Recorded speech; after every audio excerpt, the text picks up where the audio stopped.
Imagine, if you will, a podcast. A podcast beyond that which is known to man. It exists in both fandom and discovery, in viewing and critiquing. My name is Matt Hurt. This is Anthology.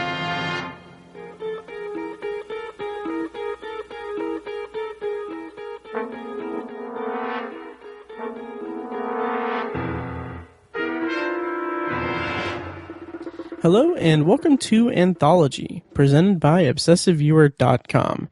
If this is your first time listening, Anthology is a podcast exploring science fiction anthology storytelling during television's first golden age, beginning with The Twilight Zone. Each podcast, I share my thoughts on an episode of this iconic series as a first-time viewer, as well as share some trivia about the episode. I then end each podcast with a bonus review of a movie or show related to the week's episode. You can find more of Anthology at anthologypod.com, and if you want to contact me, you can like the Facebook page at facebook.com/anthologypod, tweet me at obsessiveviewer, send an email to matt@obsessiveviewer.com, or call and leave me a voicemail at 317-762-6099. If you like what you hear and want to support the podcast, please head over to iTunes and leave a rating and review. The more ratings and reviews I get, the easier it will be for people to find the show in iTunes' search results. Also, if you wish to support Anthology with your wallet, there's a donate button on anthologypod.com, and a link to that donate page is also in the show notes of this episode. Every donation made using that donate button goes directly toward the fees to keep the podcast running. It can also help me pay for Twilight Zone and Rod Serling related books and DVD releases of future series that I plan to cover on the show, like Tales of Tomorrow, One Step Beyond, Science Fiction Theater. All around, everything goes right back to this podcast. Finally, if you're in Indianapolis, my friends and I at the Obsessive Viewer are hosting an event on October 14th. It's the third annual Shocktober in Irvington, where we rent out the Irving Theater, screen short horror films from local filmmakers, interview the filmmakers between each screening, and then we raffle off DVDs, Blu-rays, and gift cards to local businesses. All the proceeds go right to the Irvington Historical Society and help support a great community in Indianapolis.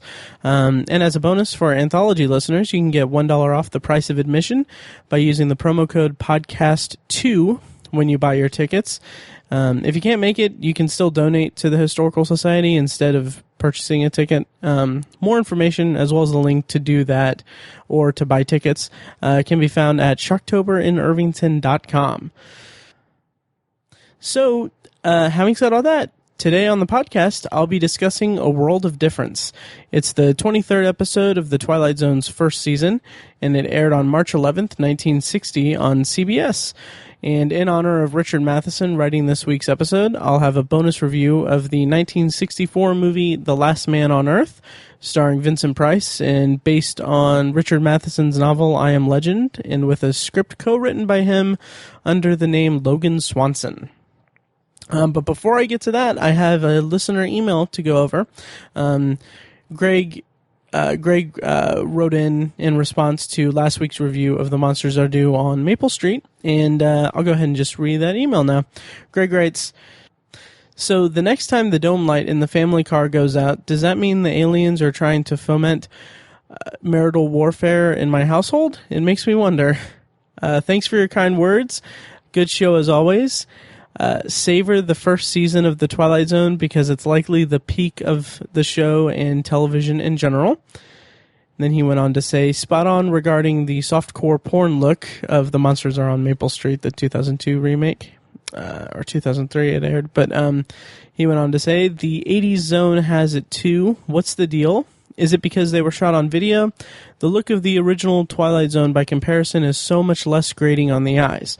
The black and white imagery, once you acclimate yourself to it, instills an otherworldly feel hard to match.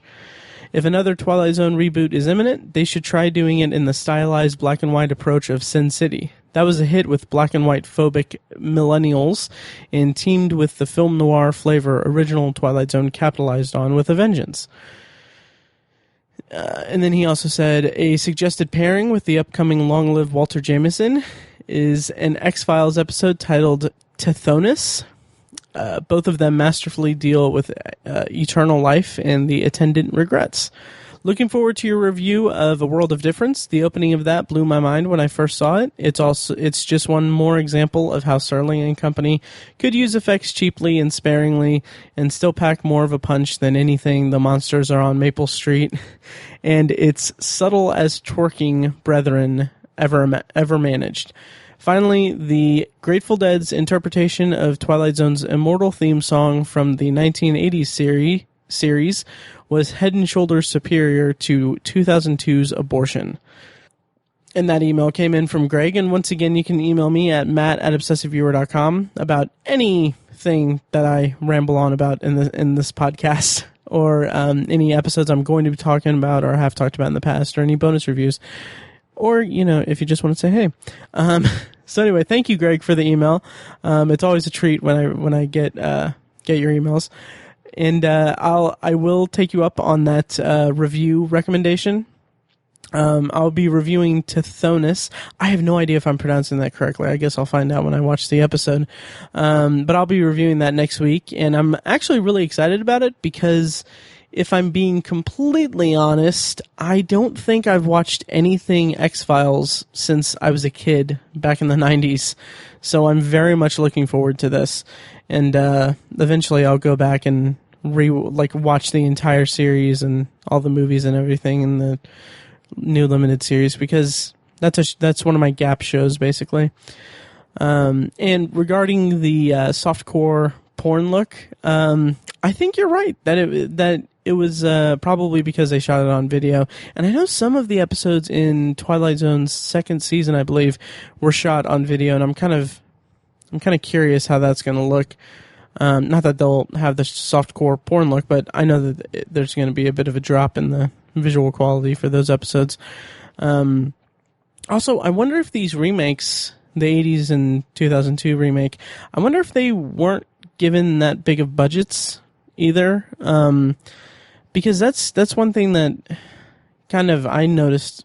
I want to say, I can't say with any certainty, but I almost want to say that the 2002 show was on like UPN or something, so I don't think they would have as much money to play around with, and that could also be a reason why Forrest Whitaker walked in with a freaking green screen behind him.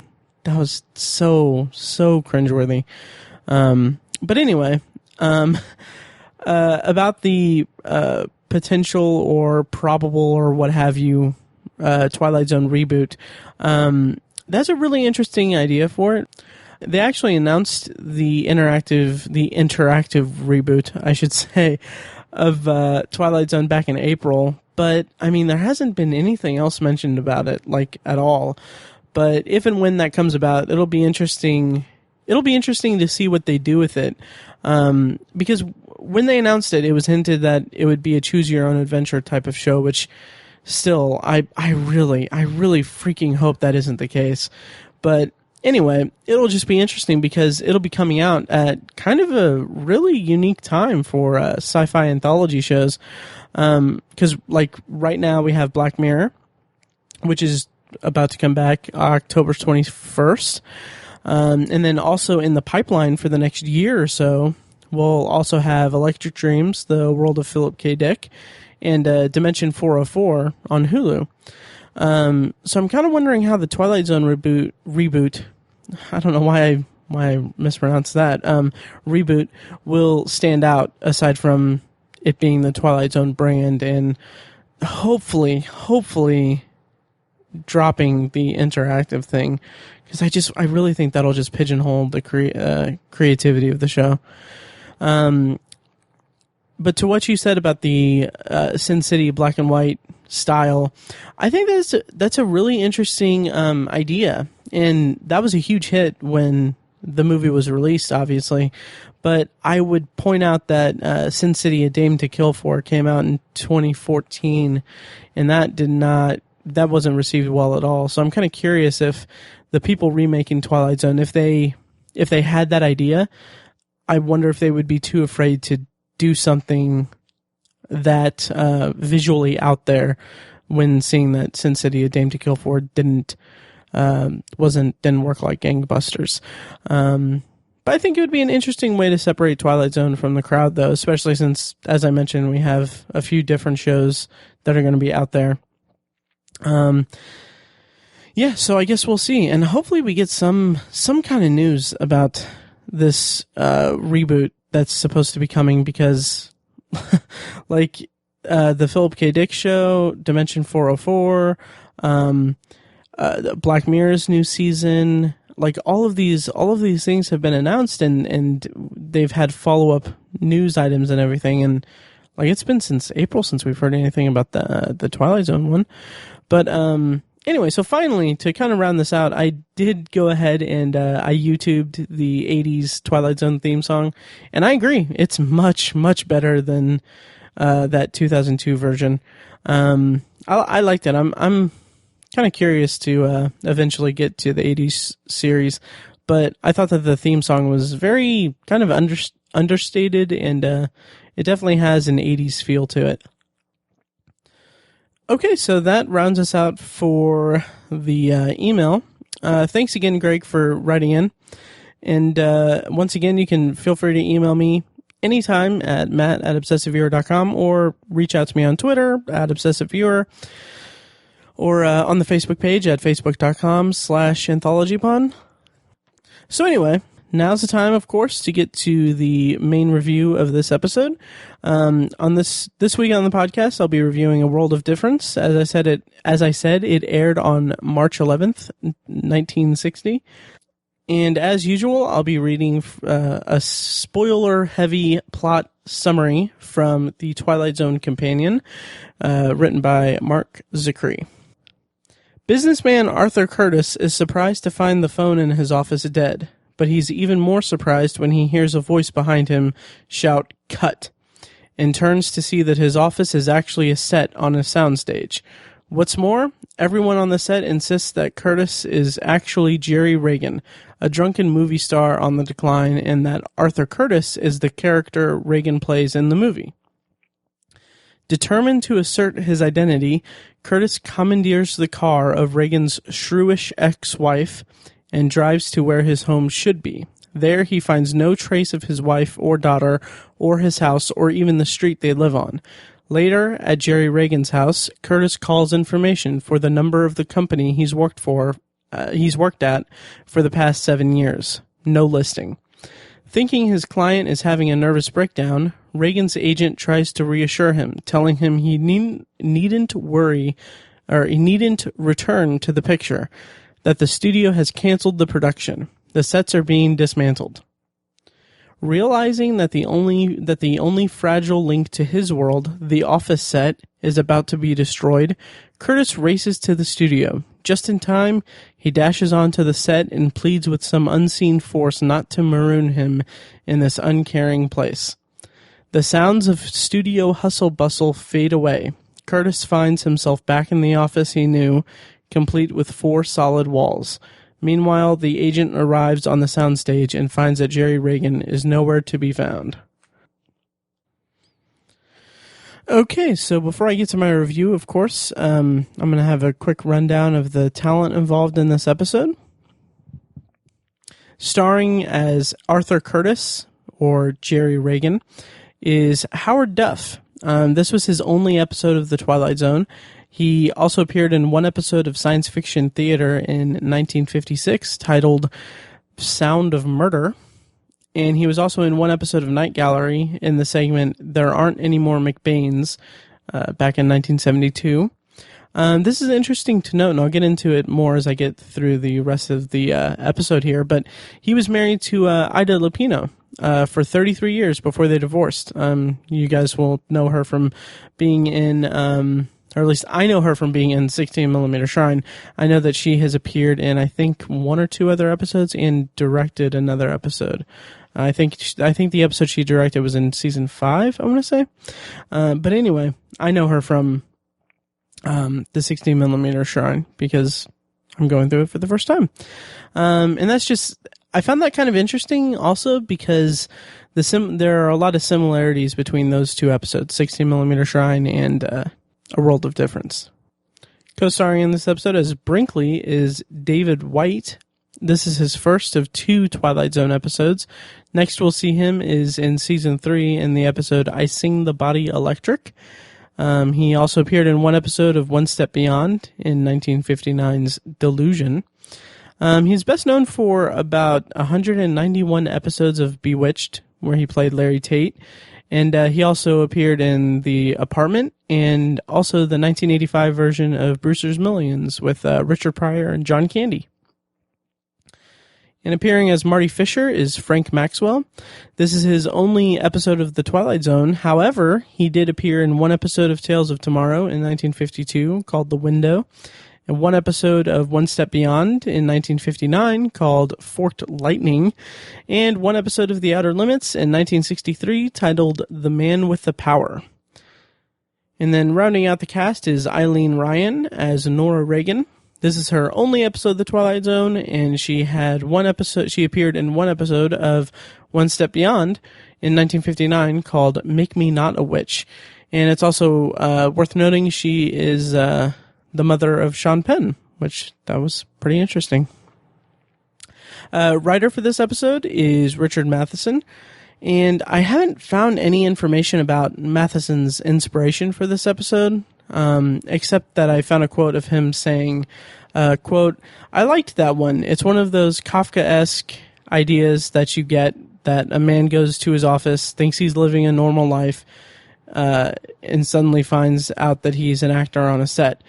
So that's basically the only thing I can find that he said about this episode. But the director of the episode, Ted Post, I listened to the commentary track that he provided on the DVD, and he spoke very highly of Matheson and the script for this episode in that commentary track. He was talking about how when Serling approached him with the script, Post was like ecstatic to get to work on it because he was so in love with the script. As for the director, Ted Post, this is his first of 4 Twilight Zone episodes. We won't see his work again until Season 5's episode, Probe 7 Over and Out. And this is pretty interesting. So Serling wanted Ted Post earlier in Twilight Zone's run. I guess he wanted to approach him when they were starting the show. But the director of photography, George Clemens, just flat out refused to work with Post because they had worked together before on different shows. I think Schlitz Playhouse and some other things.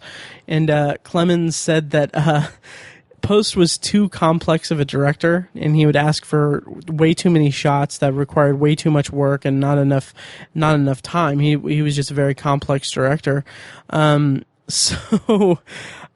So according to the commentary from Ted Post, what happened was Serling had approached Post about directing episodes, and then he'd mentioned that about Clemens, and Ted Post said, "Well, can't you? I mean, it's your show. Can't you kind of override him?" And then I guess Serling was just like, "Well, you know, he's won some Emmys. He's really."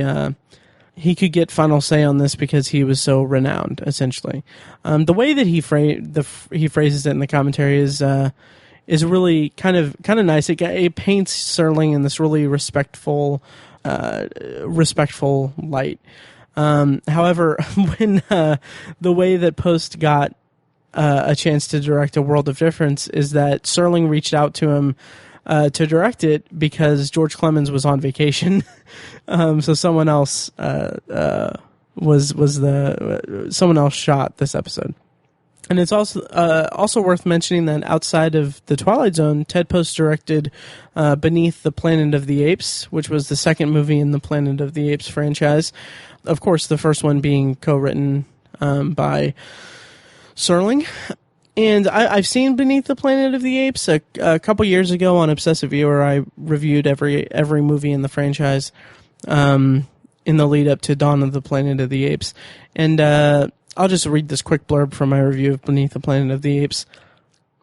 I said, all told, Beneath the Planet of the Apes is a good enough sequel to a sci-fi classic. It has elements of what made the original movie great, but in the name of expanding the franchise's mythology, they fall somewhat by the wayside. There are some strange choices in the second half and ending of the movie, but it's still an enjoyable, though poorly paced journey. So that's what I thought about it. I don't really remember much about it at this point because my memory sucks. And also, I was watching them basically every single day. I was watching a new Planet of the Apes movie and then writing the review the next morning, so I could post them before Dawn of the Planet of the Apes. So, okay, rounding out the directors, that Ted Post said that A World of Difference was a, quote, complex study of a man trying to find his identity. And in the commentary, he references Jerry. In the show, it's spelled with a G, so it's I don't know. Anyway, Jerry / Arthur's Problem as being a, quote, schizophrenic episode. And I don't know if he was just saying that in general, like kind of a colloquial, like, or like, just putting a label on it, like, oh, he's having this schizophrenic, problem, or if he believes that to be the case with Jerry. I wasn't really sure. I'm sure that it was just a kind of blanket term that he used to categorize what was going on in the episode. But either way, I recommend listening to the commentary. It's great. By about halfway through it turns into a really great director commentary in that he has a lot of really interesting things to say about his craft as a director. So yeah, I really enjoyed it.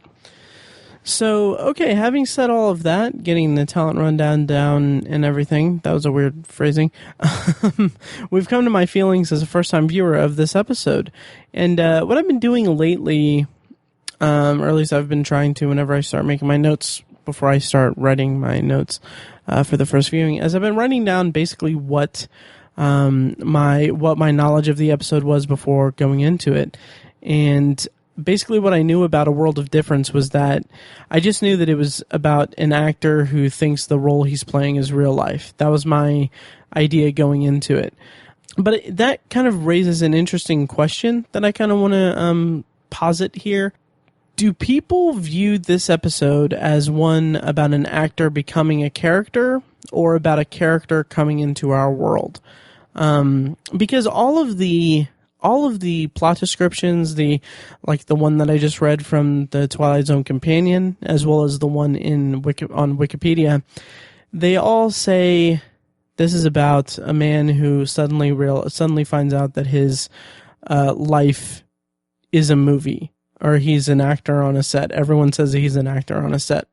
And while we never see Jerry, we still learn so much about him. So it kind of makes me wonder if we're supposed to... It kind of makes me wonder if certain people think that this is a story about a fictional character coming to life, or if this is about a troubled actor receding into his role and becoming the most method actor in the history of acting. And maybe it was my understanding coming into the episode beforehand, but I've viewed it as an actor escaping his life and becoming the character he's playing. Not that it's a conscious thing on his part, but just that he's become the character.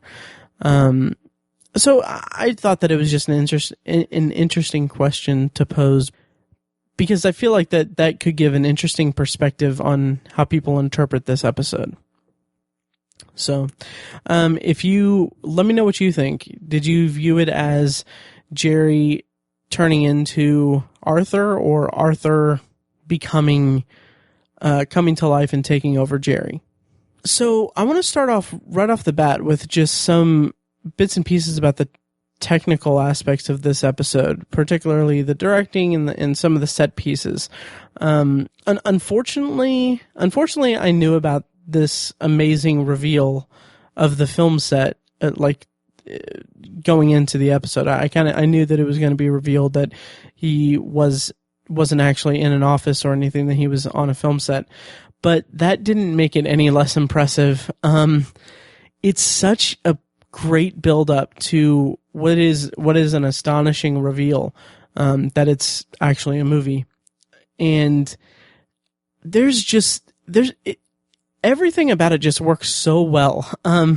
There is just the right amount of detail in the dialogue between Arthur and the secretary to convince us that he is real and that this is really happening. And the reveal is just as jarring for us as it is for him. And the fact that it's all in one take is absolutely astounding to me. Like, that entire sequence is really remarkable. And now that I'm saying it out loud, I'm kind of wondering if we're supposed to view it as this entire time. Well, I guess we would have to. Well, I don't know. I'm all over the place here. It would. I wonder if we should view that as him coming into his office and seeing the wall there. Is that just a manifestation of his mind, or are we supposed to intuit that wall is there, and then when he gets up and walks away, walks to go to the secretary, and then they yell cut? Are we supposed to say that this is? Are we supposed to view that as it being what was really there all along, or him transforming into the actor and being brought into the world? That's a really roundabout way of articulating that, and I hope that I articulated that well enough. But I will say that Ted Post said in the not documentary, but the commentary, that the disappearing wall served as a, quote, indication of what's going on in his head. So I think that just answered my question. But it's all up to interpretation as well, because it's not like it's explicitly stated within the episode. So I'm just curious what about it worked for you guys? Did you see it as him being in this office and then being transformed into the actor, or him seeing wanting to see the wall, his mind manifesting that wall there so that he could live in his own world? Also, a couple other things on the technical side of this episode. There is a great POV driving scene that's from the point of view of the car, while he's racing back to get to the set, that I thought was really fantastic. It's kind of action-y. It's fast paced, and it keeps us in Arthur's state of urgency that he is experiencing in that moment. And then finally, for the technical side of things, the music was absolutely terrific and haunting and surreal and terrifying at times. It was just, I loved it. This might be my favorite use of music in the Twilight Zone so far. It was just really, really incredible. As for the actual plot of the episode, right off the bat, I thought, I was excited, I should say, that it was another episode about a character struggling with their grip on reality. Even though I wasn't too crazy about mirror image, I was still excited to see this type of story play out again so soon.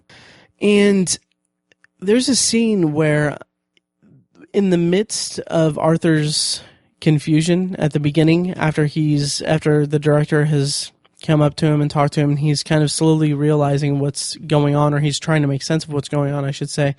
Arthur looks out the window and he sees that it's just the rest of the soundstage. And I don't know, just adding that to the sequence is such a nice touch, and it's such a great way to hammer home how much of a shock this entire experience is for him, Arthur Curtis, I should say. And I love that. And I'm, right before that, I think, it might be right before or right after. No, it's right before. He's kind of backing away, because he's backing away from the crew of the film, essentially. And you can see in the background the actress playing the actress who played the secretary in the movie. You can see her look terrified just on the edge of the frame and backing away to kind of give him room to move. And it's such a great, a nice subtle touch to it, because it's like she's terrified, and it shows how the climate of what's going on, the atmosphere of the room has shifted so severely that, like, this woman is backing away in a fearful way because she doesn't know what's going to happen. Also, it could be that she wanted to increase her screen time. I don't know if that's was intentional or not. But yeah, so after Arthur goes through the set and goes outside because he wants to get away and everything, and he's going to go home, he's almost run over by his ex-wife. And I have to say, the introduction of her was kind of a big pill to swallow.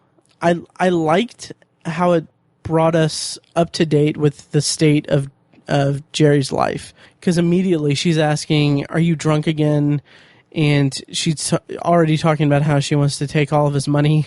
And I do like that. I'll go on to talk about this later, but I really like how, like, she is so cruel and terrible toward him, and that is just the direct opposite of Arthur's idealized life in the movie. Because what we know of Arthur in the movie is that he's married, he has a kid, they're going to celebrate his kid's birthday, and then he and his wife are going to go on vacation, and they need to move the plane tickets or reservations, and it's and he's a successful businessman and all that. It's such an idealized view of a successful 36-year-old man, and that contrasts really well to Jerry's life, which is he's an actor who's an alcoholic, who is barely functioning or barely working, essentially, because he's clearly losing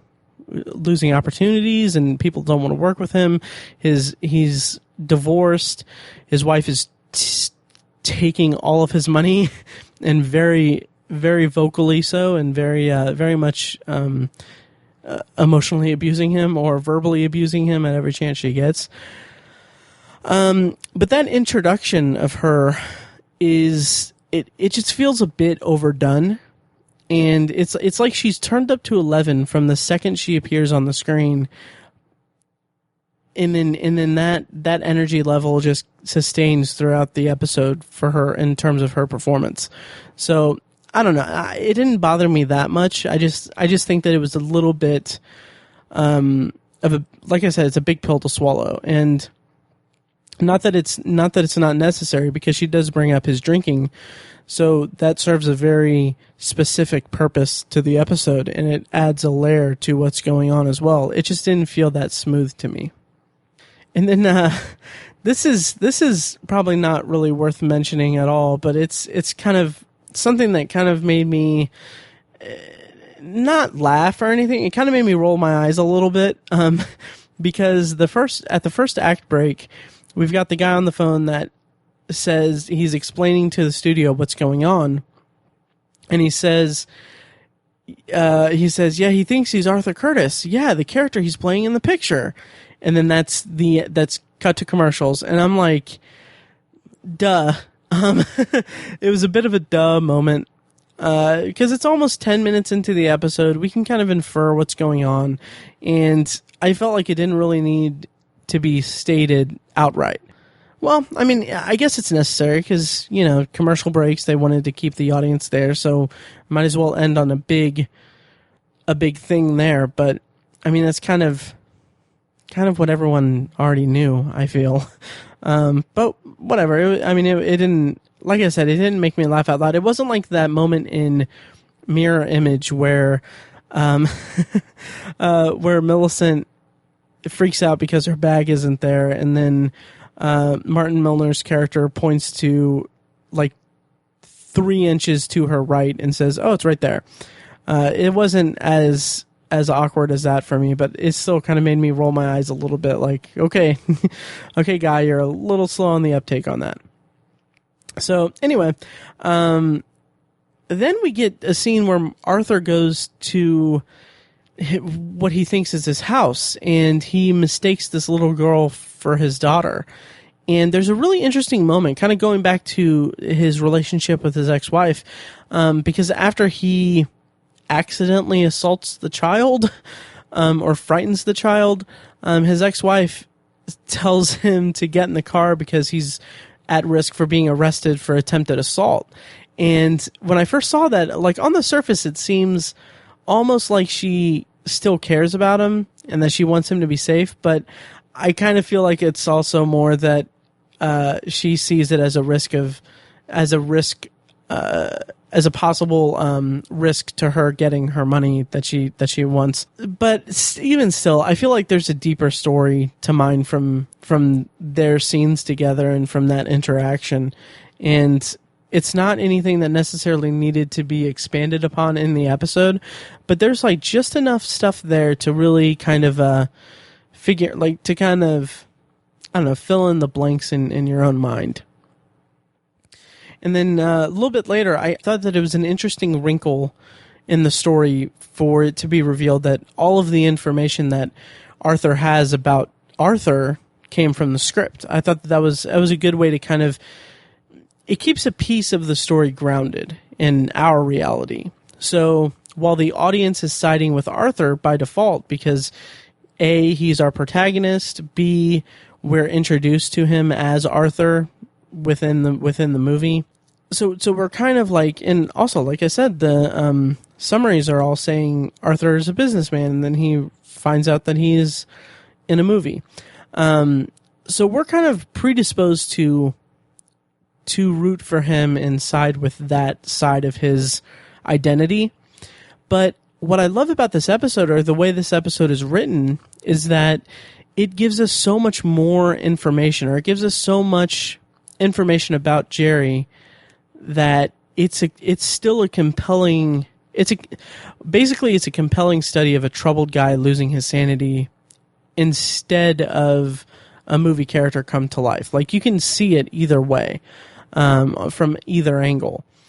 And I really appreciated that about it, because it could have easily been like a simple, like, oh, he thinks that he's Arthur Curtis, or Arthur Curtis has come to life, essentially, is what I'm saying. I don't know. I'm kind of, I lost my train there. But yeah, it could have been that, it could have been a story about, oh, this movie character entering our world. But what the information given about Arthur, or about Jerry, I should say, is so compelling and so detailed that it gives us something to, or gives the episode something to ground itself in reality and surround itself in the mysticism of the Twilight Zone, like the Twilight Zone tone and atmosphere. So I really enjoyed that. And then after that, we get the announcement that the studio's canceling the movie. And what I really liked about this is that Arthur says, or Arthur is told that they're tearing down the set and that Arthur Curtis is dead. And I thought that tearing down the set was a nice metaphor for Arthur's life crumbling like Jerry's. Because if you look at the episode as from the perspective of, there's a troubled actor that's escaping into the life of the character that he's portraying, the cancellation of the movie and the set breakdown is pretty intense, because it is basically this guy's world crumbling, like every like his last connection to his world is crumbling around him. It's not saying that Jerry is making the conscious decision to become Arthur and that the set destruction is tearing away his chance at a peaceful life, but rather that I feel like it could be interpreted that the Twilight Zone or the universe or what have you kind of chose to pluck this really troubled and damaged actor out of this horrible life and give him the life of Arthur Curtis, essentially. And just, if you look at it under that guise, I hope that I communicated that clearly enough. But if you look at it through that guise, or through that lens, the idea of two lives falling apart is just compelling. And I like the kind of optimism at the end where, you know, he escapes. He makes it out. So I like seeing that in the Twilight Zone. There are some pretty big similarities between this episode and Mirror Image. And this is more just my brain thinking of Mirror Image since I watched it so recently. But one way to look at this story is that it could be viewed as kind of an alternate take on Mirror Image's doppelganger story. And what I mean by that is that Millicent's doppelganger from another universe was trying to replace her. And so maybe you can see this as Arthur Curtis is crossing over into the real world, and the only way the character could live on would be by replacing Jerry Reagan or essentially using Jerry Reagan's body to bring him into his life, if that makes sense. I don't know. I'm kind of grasping here, but I think it kind of goes back to me wanting more out of the doppelganger story in Mirror Image, and maybe seeing this type of story in a world of difference. I think seeing that kind of made me retroactively fill in some things with Mirror Image, or apply the kind of flimsy Mirror Image storyline to the episode here. So I don't know. There, as I said, there are also some similarities between A World of Difference and the 16mm Shrine. As I said, Howard Duff and Ida Lupino were married for 33 years, and this is actually a brief side note, but this is pretty interesting because if I'm understanding the commentary correctly, before Howard Duff and Ida Lupino were married, they had broken up. And then the director, Ted Post, incidentally cast them both in a play that he was directing, and he didn't tell Ida that Howard was in it. And in doing the play, the two actually rekindled their relationship, and that's when they eventually went on to get married. And I thought that was really interesting. That was a nice little anecdote. But anyway, back to the similarities between A World of Difference and the 16mm Shrine. A World of Difference features a man with an identity crisis, either becoming the character he's playing or his consciousness is replaced by that of a fictional character, whichever interpretation you want. And on the other hand, the 16mm Shrine focuses on an actress who is obsessed with herself in her prime and refuses to accept that she's not the same person as she was in her heyday. And it's interesting to me that, first of all, this is about two actors who are having an identity crisis, but it's also interesting to me that both episodes end with their protagonists ignoring the people who are trying to help them in favor of disappearing into their respective other worlds. And I don't know, I think these two episodes would make a great double feature. And finally, like I said, it's the ending of A World of Difference is interesting in its hopefulness. It's a pretty positive look at its protagonist, it ends its protagonist's story in a positive way. From my perspective. And you can kind of view it as, like I said, I think I said this before, but you can view it as a man escaping a troubled life and becoming a more successful man in an idyllic life. Even if it isn't a conscious choice on his part, the episode draws such significant parallels between the lives of Jerry and Arthur that it's kind of hard to overlook that in the end, the show or the universe or the Twilight Zone itself has chosen Arthur. So it's kind of the death of Jerry and the life of Arthur is what encompasses that ending. Yeah, I thought that it was handled really well. As for performances, I just want to mention that, like I said, I love the way the actress playing the actress that played the secretary. I love her acting in the background of that opening scene, but my God, Howard Duff just absolutely shines in this episode. It's really a remarkable performance, and it's really layered too. Like, he's playing like consistently throughout the entire episode. He's constantly playing confusion and exasperation and fear, and it's remarkable. And it's at no point throughout this entire episode, at no point is his performance ever dull or feel overplayed or tired or anything. It's just a really magnificent performance and a really complex character that I think Howard Duff just nailed really, really hard in this episode. Just really great performance. And a lot like oh crap, I can't remember his name. Just like the actor who appeared in The Last Flight. It's a bummer that Howard Duff, this is his only episode of The Twilight Zone, because I would love to see him perform in this series more, but, you know. Oh, well. Let's see. So for cultural subtext or the theme of the episode or what have you, like I said, I really loved I think the strongest part about this entire episode is the juxtaposition of Jerry's life and Arthur's life. So, like I said, Jerry is an alcoholic, barely holding on to his career, divorced from a woman who despises him and is taking him for all he's worth. He's barely able to hold a job. Whereas Jerry's story is that of Arthur's story is he's this career-driven family man who has a loving wife, a daughter, and everything is going perfectly for him. And it's interesting that that's literally the only thing we know about that movie. Like, the movie's called The Private Life of Arthur Curtis, and I'm curious what the rest of the movie is, because everything that we see about it is just this idyllic lifestyle of a man in his mid-30s.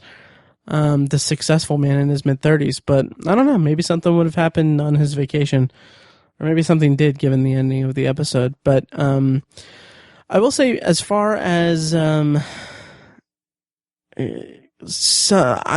don't, this isn't really worth mentioning, but Jerry's story, that of the alcoholic actor and troubled life and everything, it reminded me of what I read about Gig Young when I was researching my review of Walking Distance.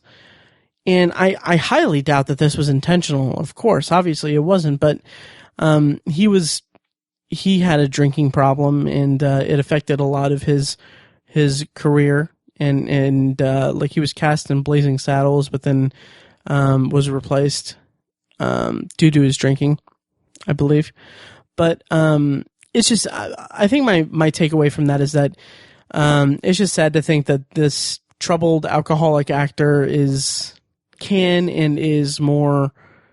be and is more real than fiction sometimes. It's just, I don't know, it's kind of a bummer. But as far as themes and everything for this episode, or one of the things I took away from it, I should say, I'll phrase it that way, I'll frame it that way, was that it kind of felt like, at its heart, this was a story of a guy who was kind of backed into a corner. Like, if I'm viewing it as an actor who has no power in his life, he's, like I said, everything about Jerry's life is accurate, or is negative and hurtful and destructive. And I kind of feel like my takeaway, if there's a lesson to be gleaned from this episode, is that the entire episode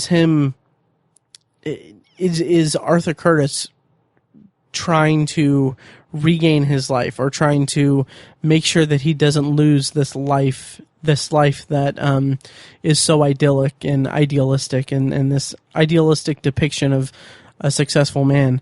And it kind of feels like what it's trying to say is that, and this isn't really a strong moral, or this isn't really a moral that's really explicitly communicated in the episode, but kind of one of my takeaways from it was that it kind of appears to be about how if you're not really happy with your life or whatever, just be someone else, essentially. Maybe that's not there. Maybe I'm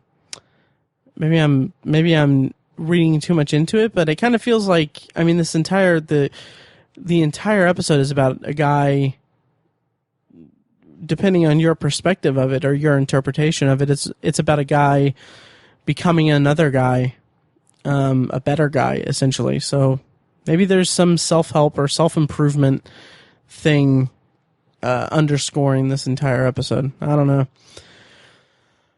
So for trivia for this episode, the music that I talked about that was so beautiful and haunting and amazing, there are moments where it sounds like a vocalist, but apparently the sound was actually that of an organ-like synthesizer.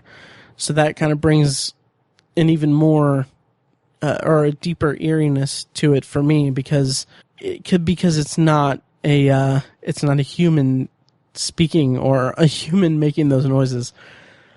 Also, this episode was sort of remade in 1989's The Twilight Zone. They had an episode called Special Service, and it was about a man who realizes that his life is actually a plot for a television show. So I don't know if it's like a direct remake of it, but heavily influenced it, I'm sure. And this last piece of trivia isn't anything that I can corroborate or confirm, because I haven't found it anywhere that I can remember. But it looks like Jerry's house. It looks like it's the same set from the episode Elegy. So I can't say for sure. And now that I'm saying it out loud, I can't remember if that was maybe in the trivia for that episode or not, and maybe I mentioned it. So if I did, I just looked like a complete idiot, but whatever. So that's basically my review, and I'll go ahead and kind of give my closing thoughts on this episode. You know, coming off of The Monsters Are Due on Maple Street, which is, like I said, that was such an amazing episode. I'm glad that there is an episode that had enough stuff to dig my teeth into, or to kind of engage my mind with. Not to say that that's not uncommon with the Twilight Zone itself, but I liked that there was a meaty episode to kind of really engage me with, or at least be open to interpretation from me, from my perspective. So I liked that, and I like the episode overall. I like it quite a bit. I don't know if it'll really make any, like, my top 10 or top 5 list or anything, but I think it's a really strong episode. And this is the type of episode that, like, even if I'm just reading too much into stuff that isn't there, I like that it gives me the option to read into things that aren't there. There's at least enough wiggle room for interpretation that it's not an episode that doesn't engage me or left me feeling frustrated for whatever they were trying to say with it. So I like this episode quite a bit. And also, I just realized that so we're coming up kind of close to the end of the first season. Why did I say third season? We're kind of coming up to the end of the first season, kind of closing in. I mean, there's still like 10 episodes left, or I think 13, but Greg's thoughts in his email saying that to savor the first season, that has me kind of a little concerned, but I'm hoping that you know, the rest of the series is good. I know that there are a lot of iconic episodes that are coming in future seasons, but I am savoring this season of television as I podcast about it. So I guess that'll about do it for my review of A World of Difference. And before we move on to this week's bonus review, here's a highlight from episode 170 of The Obsessive Viewer. It's a weekly podcast I host with my friends Mike and Tiny over at obsessiveviewer.com.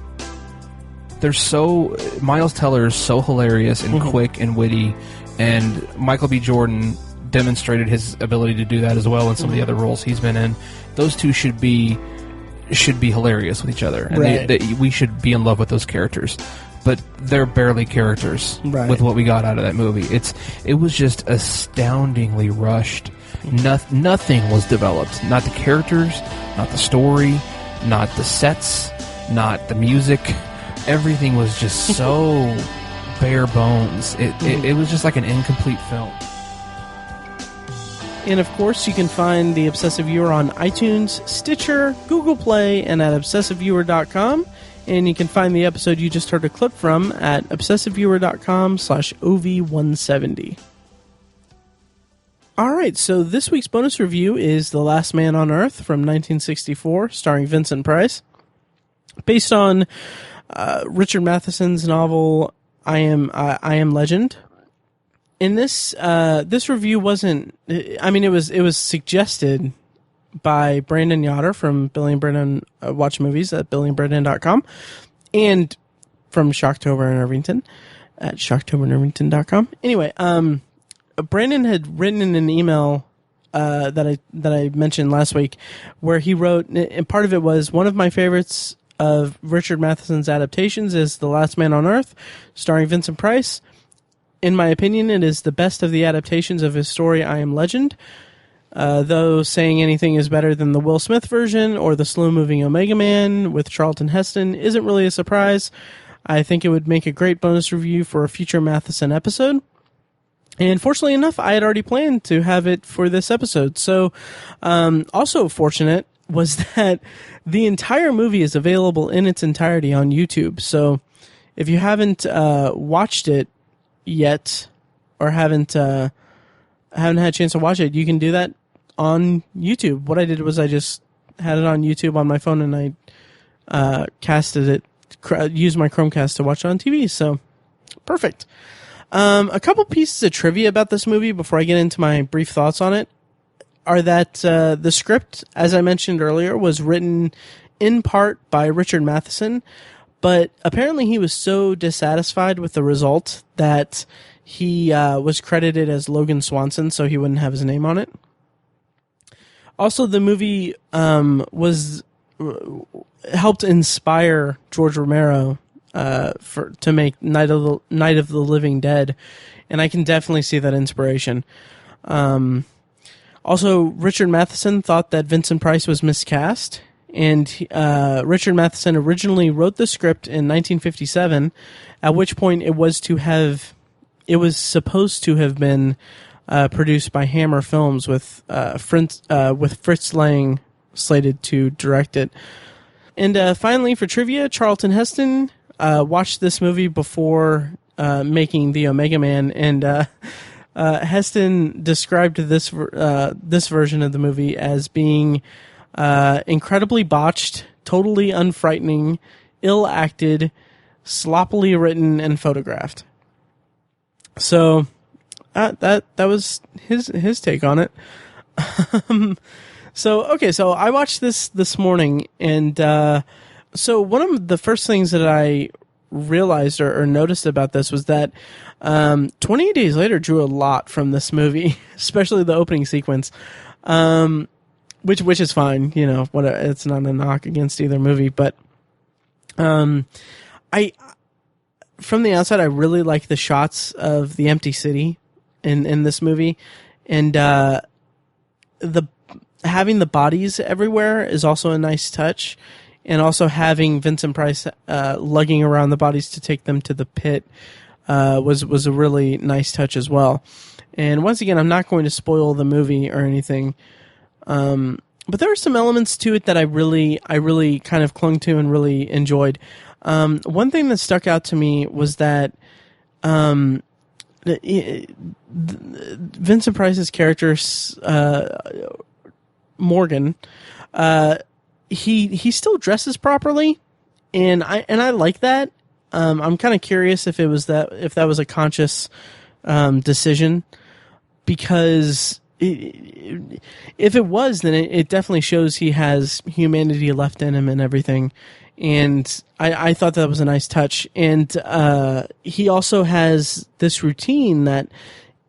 So the way that this movie's structured, I should start there, is that we see about 20-30 minutes of him doing his routine, which is to make these steaks and to kill vampires with, and to make steaks and get food and take bodies to the pit, and to do to just basically self-sustain and sustain his livelihood. Get garlic to put on the doors, collect mirrors, all this stuff, and we spend about 20 to 30 minutes doing that, and it's an hour and 27-minute movie essentially. So that's kind of it's a little bit long, but what comes next is this very extensive, very lengthy flashback sequence that shows what his life was like before before, and the way that he phrases it, I love the way that he phrases it, but before he inherited the world. The way that it's structured kind of threw me off a little bit, because I thought that the flashback was just going to be a quick thing, but no, it's like the middle portion of the entire movie.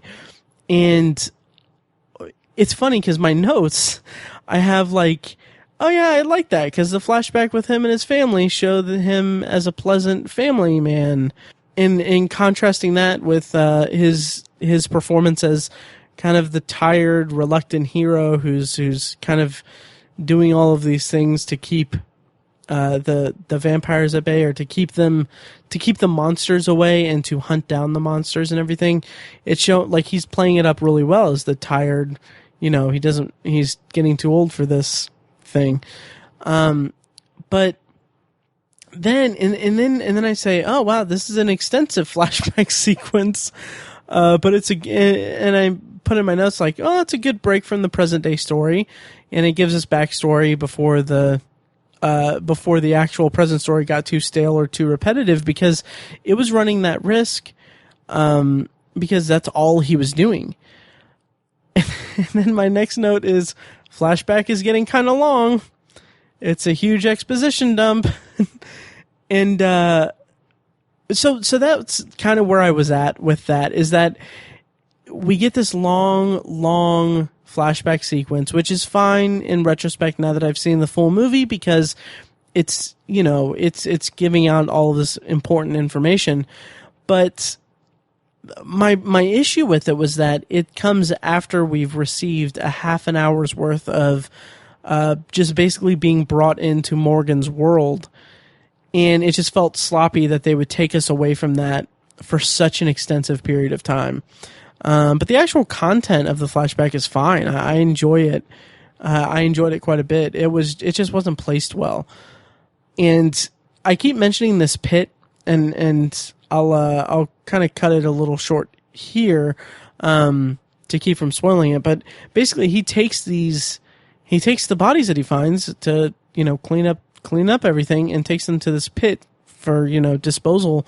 And just as a concept, it's kind of heartbreaking, and it comes up in certain contexts throughout the movie that it kind of it retroactively adds context to the beginning of the movie that I'm kind of dancing around it, but it makes it a lot more significant in the story, and I really enjoyed that. And then finally, with the flashback sequences, in my notes I put, coming around to the flashback, it's a big part of the story. I dig it.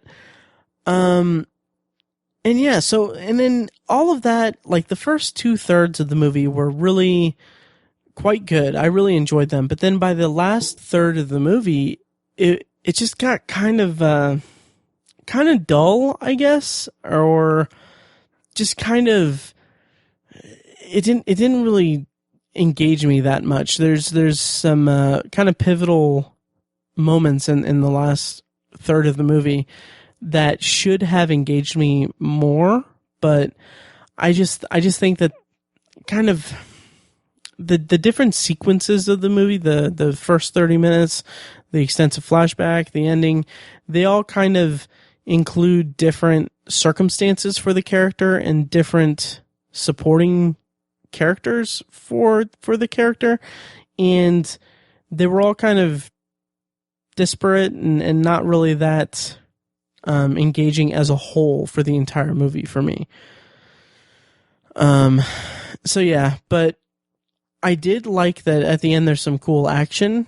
That kind of brought me back around to it, but I mean, overall it wasn't a bad movie. I enjoyed it quite a bit. It made me really want to read I Am Legend, so I might do that eventually. I don't know when, because I'm trying to read The Dark Tower again. But anyway, I'll get to that eventually, I'm sure. But yeah, overall it was pretty good. I enjoyed it. I don't have many memories of I Am Legend from when it came out. I think I only saw it once. But I haven't seen it since, and I've never seen the Omega Man. So I think in the future, for future episodes, maybe in season 2 and then in season 3, I'll I'll find an episode to review the Omega Man and then I Am Legend to kind of give a full I Am Legend review for Richard Matheson's novels adaptations on this podcast. So yeah, overall, like I said, it was pretty good. I liked it. I liked Vincent Price a lot in it. But other than that, it was kind of a little clunky, I guess would be how I would describe it. Okay, so that will just about do it for this week's episode of Anthology. Thank you guys for listening again and for continuing to listen and putting up with me. I had this weird thing with my mouth tonight. I don't know if I sound normal or if I sound weird or whatever, but if I sound abnormal, I apologize. But anyway, next week on the podcast, in episode 19 of the podcast, I'll be reviewing Long Live Walter Jameson, episode 24 of the Twilight Zone's first season. And the bonus review on that will, of course, be the aforementioned Tithonus, or however you pronounce it, an episode from the X-Files 6th season, which I'm really looking forward to, and based on the recommendation of listener Greg. So having said all of that, once again, if you want to, this episode's potential weirdness notwithstanding, you can donate to help support the podcast at anthologypod.com. There's a donate button. I was thinking about doing a Patreon thing for it, like with different rewards and stuff, but that's still in the planning phases. We have one for Obsessive Viewer, so I don't know. We'll see. But anyway, thank you guys for listening, and I'll talk to you guys next week.